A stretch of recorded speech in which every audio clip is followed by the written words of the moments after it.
considerations in the data analysis, particularly related to how the data is generated and what kind of analysis we perform, which are not part of this course, which are not the focus of this course. So let's talk about the data collection. So we have the population and we have the sample, and we want to collect a sample from this data. So how do you collect this? So you collect it into primarily 4 different ways. One, you will conduct survey. In survey, what you do is you ask people to self-report their attributes by responding to the questionnaire. The another way of collecting the data is conducting experiments. When we understand that the external factors may significantly influence the response of the participants in your study, in that case, you control for these external factors, such as the lighting, ambience, the soundproofing, or the kind of comfort in which people need to be before they respond to the questionnaire, or sometimes you would require some instruments for collecting the data. So in such a situation, you control for the factors which may possibly influence the respondent's response, and you conduct an experiment.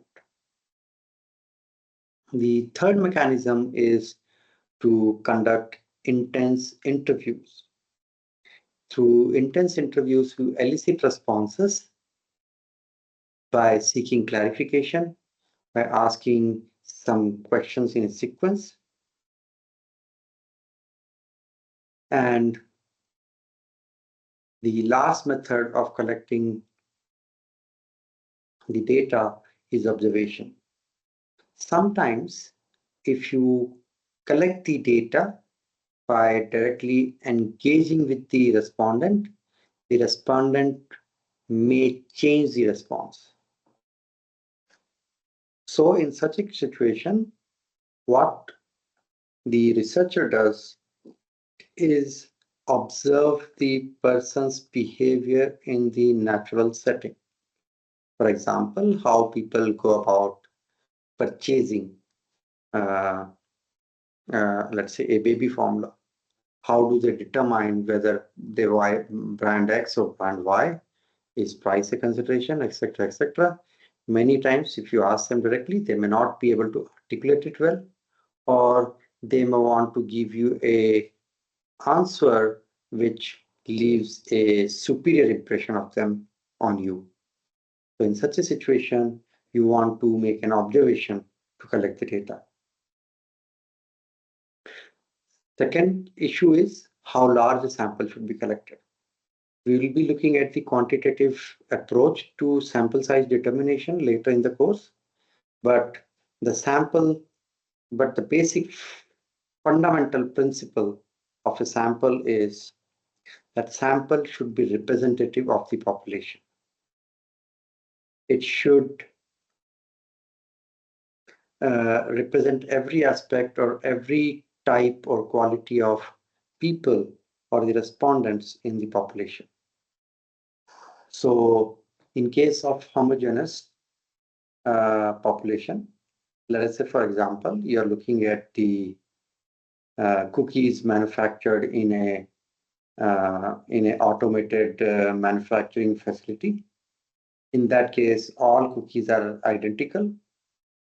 So just one cookie sample is sufficient to make a judgment about the million cookies. Whereas on the other hand, if you want to understand the color preference of a person,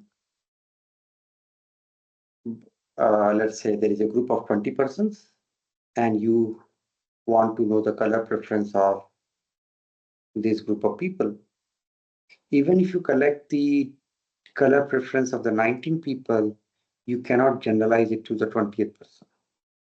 So in such a situation, you will take a whole population census to determine as much is feasible for you to collect the data. The sample size depends on many factors, but there are quantitative approaches also to determine the sample size. The final and the last consideration is the different types of statistical analysis on the basis of what kind of questions the statistical analysis is answering. There are 4 types of statistical methods which we use. 1, descriptive statistics, describe what is. So that is called as descriptive statistics, which involves data summarization and data visualization primarily. The next tier question that you have is, from the description that we have of the data, can we generalize it? And what is that generalization? So looking at a sample and drawing generalization of our population is inferential statistics. Here we are talking about what is or what has already happened. We can go further from here. What can happen in future?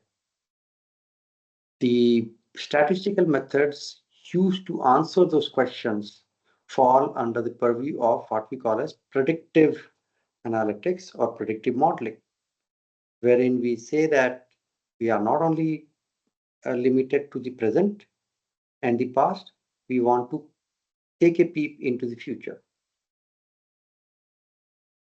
And once we know or we have an estimate of the future, we may ask another question: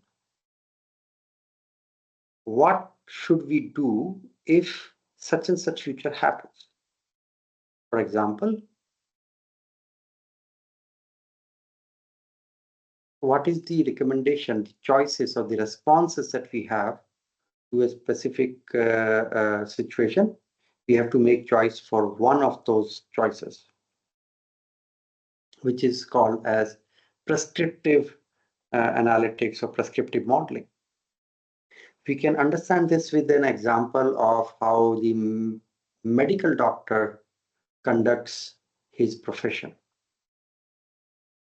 1, the patient describes how is he experiencing a particular situation. Is he having pain? Is he feeling hot? Is he feeling shivers? Is he feeling numbness, etc.? So that's a descriptive analytics or descriptive statistics. Based on this, the doctor would perform certain diagnostics to determine what actually this particular situation is. And doctor will try to compare this with the known situations that you've seen in the past, and he will make a diagnosis and determine it is this type of situation which is occurring or which is evidence in this particular patient situation. Once the doctor have the diagnostics, doctor will do the prognosis. If this is what it is, and if left untreated, what will happen in the future? That's the prognosis. Once you have the prognosis ready, doctor does not want that future to actually happen. Among the bunch of choices that the doctor might have, he may choose to give one specific prescription to change that probable future. Doctor may want to do a surgery, doctor may want to give you some pills, doctor may suggest you some dietary or lifestyle changes. So these are the choice of prescriptions that a doctor has. And given what is expected future, you make the prescription about the future. That's the prescriptive statistics or prescriptive analytics. These are the other considerations that we must know or keep it at the back of our mind while doing our statistical analysis. And we will use this as a foundation to now study the descriptive analytics. or descriptive statistics.